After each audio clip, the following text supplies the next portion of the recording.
fireman. Firefighting. The outfit, the red trucks, everything down to the boots causes most young boys and girls to announce that they will one day be a member of a fire department.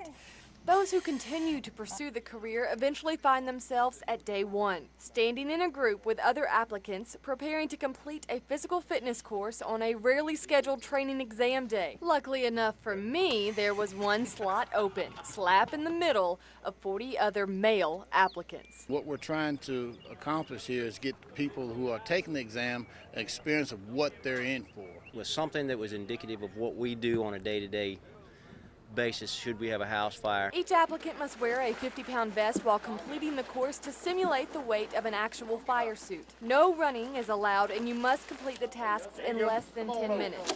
The first task is a flexibility test, and it was the one thing I knew I could handle. We have to come from sleep to full speed. I mean, within a matter of seconds. Next up, a long crawl through a dark tube. We get into a lot of small attics.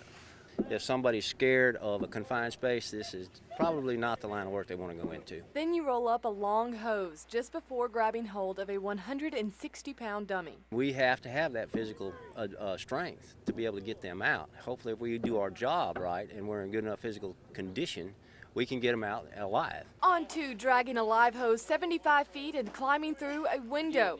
At this point, I was pretty sure I shouldn't quit my day job, and then they added 50 more pounds to my vest and sent me up 3 flights of stairs. In the event we have a fire or an incident on an upper level of, say, a motel or a hospital, we have to carry all our equipment up before we can even start operations. Finally, the last task, chopping wood 25 times.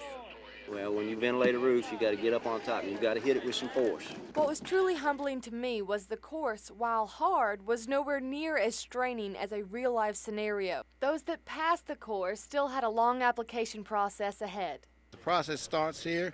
Tomorrow we move to the examination process, the written test. Only 10 out of 40 will be hired. Of those 10, 6 usually quit after their first fire. That leads me to ask about the few that decide to stay. Jessica Deely, News Center 11.